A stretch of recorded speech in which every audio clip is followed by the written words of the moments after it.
Hablemos hoy sobre un tema muy importante que es el déficit de atención con hiperactividad, en especial el de los adultos. Quiero hablar de este tema porque es muy frecuente en la consulta que las personas miran videos de las redes sociales y todos se diagnostican déficit de atención con hiperactividad.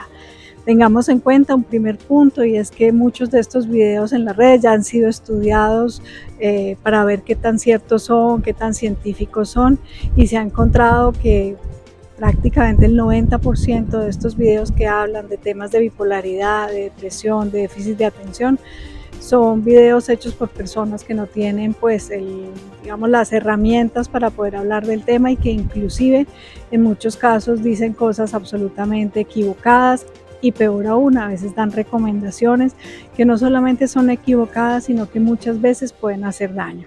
Entonces, por eso quería hacer como este video a grandes rasgos de explicar de qué se trata este trastorno. Primero, pues hay que entender que es una enfermedad.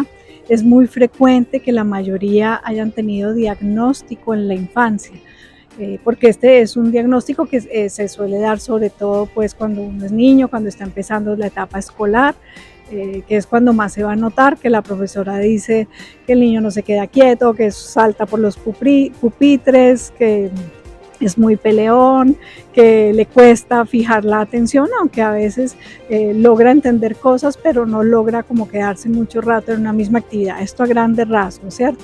Entonces empieza esta situación desde la infancia.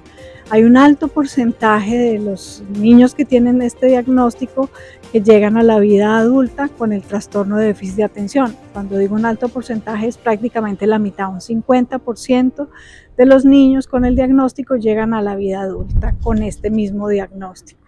En la infancia es muy importante tener una orientación por un profesional idóneo, por un neurólogo de niños, por un psiquiatra de niños, por personas que puedan hacer un diagnóstico, una asesoría y un acercamiento para un tratamiento adecuado, que es un tratamiento desde distintas perspectivas, no siempre es solo farmacológico. Hay muchas otras formas de ayudar a los niños que tienen un trastorno de déficit de atención. Cuando ya se llega a la vida adulta, que es de lo que les quiero contar hoy, entonces muchos vienen con este diagnóstico desde la infancia, entonces ya puede haber como una sospecha. Hay otros que empiezan como a notarlo ya en la vida adulta. Estos son un poco más difíciles de detectar y muchas veces pues vienen con otro tipo de síntomas de ansiedad, de depresión, etcétera. Acá es un punto muy clave que escucho yo en mis pacientes cuando tienen ansiedades severas, trastorno obsesivo, depresión. Esto hace, per se la enfermedad hace que la atención no funcione adecuadamente. Si yo tengo un trastorno obsesivo y estoy pensando y pensando y pensando y dándole vueltas a las cosas, pues claramente mi atención me va a fallar. Entonces ahí sí hay una falla de atención, pero no como un trastorno aparte, sino como un síntoma más de un trastorno obsesivo.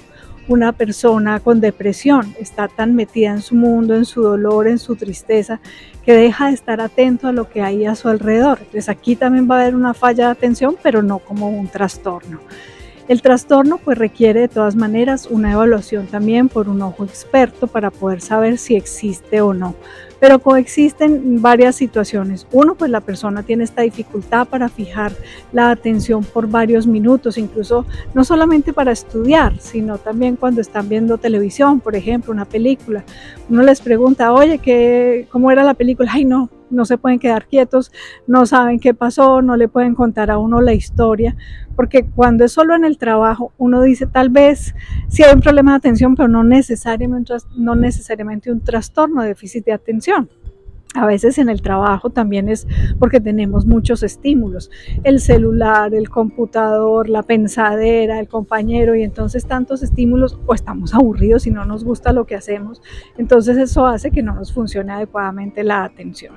En un trastorno hay una falla de atención en todas las áreas, en el trabajo, en la vida cotidiana, en las relaciones con otros. Las relaciones con otros es uno de los puntos que se dificulta porque se les olvidan las citas, confunden los nombres de las personas, confunden las tareas que se habían comprometido a hacer, tienden a ser impacientes, a veces impulsivos, irritables. Con los hermanos desde la infancia tienen mucho más conflicto, y esto sigue dándose a veces también en la vida adulta.